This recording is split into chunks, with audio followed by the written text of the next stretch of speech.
नमस्कार दोस्तों, आप सभी का स्वागत है द न्यूज़ पंडित के न्यूज़ एडिशन में। तो चीन के सामने आ खड़ी हुई है एक बहुत बड़ी मुसीबत, क्योंकि क्या है, आदमी को उसकी औकात दिखाने के लिए प्रकृति को क्षण भर का समय भी नहीं लगता है। हाल ही में कुछ ऐसा ही हुआ है चीन के साथ। अपनी शेखी बगार करने वाले चीन का ढांचा अंदर से कितना खोखला है, ये बात का सबूत हमें उसके केंद्रीय और पूर्वी इलाकों में आई हुई बाढ़ से ही मालूम पड़ जाता है। ये बाढ़ आने का कारण भारी बारिश तो है, लेकिन साथ ही साथ उसकी इंडस्ट्रियलाइजेशन की तरफ दौड़ के कारण उसने अनेकों तालाबों को खाली करवाया और तालाबों की जगह फैक्ट्रियां डलवाई और साथ ही साथ दूसरे अर्बन डेवलपमेंट किए। तो हुआ ये कि हर साल बारिश का पानी तालाबों में तो पूरा भर जाता था, लेकिन धीरे धीरे तालाबों की संख्या में जैसे जैसे कटौती आई, उसी के कारण आज बारिश का पानी वहां शहरों में भर गया और बाढ़ का रूप ले लिया।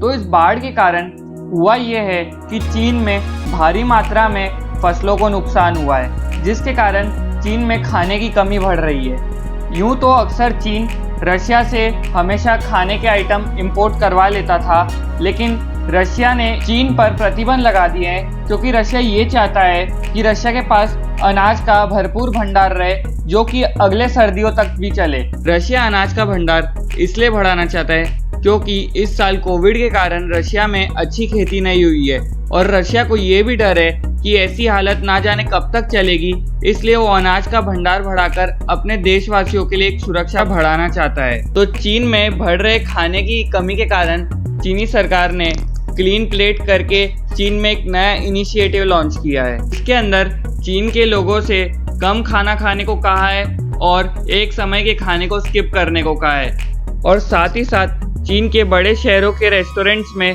प्रति व्यक्ति डिशेस को भी लिमिटेड कर दिया है। इन रेस्टोरेंट्स में N-1 फॉर्मूला का इस्तेमाल किया गया है। अगर 5 व्यक्ति रेस्टोरेंट में खाना खाने जाते हैं तो केवल 4 डिशेज ही ऑर्डर कर सकते हैं। अगर 7 व्यक्ति जाते हैं तो केवल 6 डिशेज ही ऑर्डर कर सकते हैं। लेकिन ये सब नियम चीनी नागरिकों को पसंद नहीं आए, क्योंकि चीनी संस्कृति के अनुसार अगर प्लेट खाली रहती है या कम खाना मिलता है तो वो एक अच्छा संकेत नहीं है। हाल ही में चाइना ने भी भारत को चाइना में चीनी, चावल और आदि अनाज बेचने की इजाज़त दी है।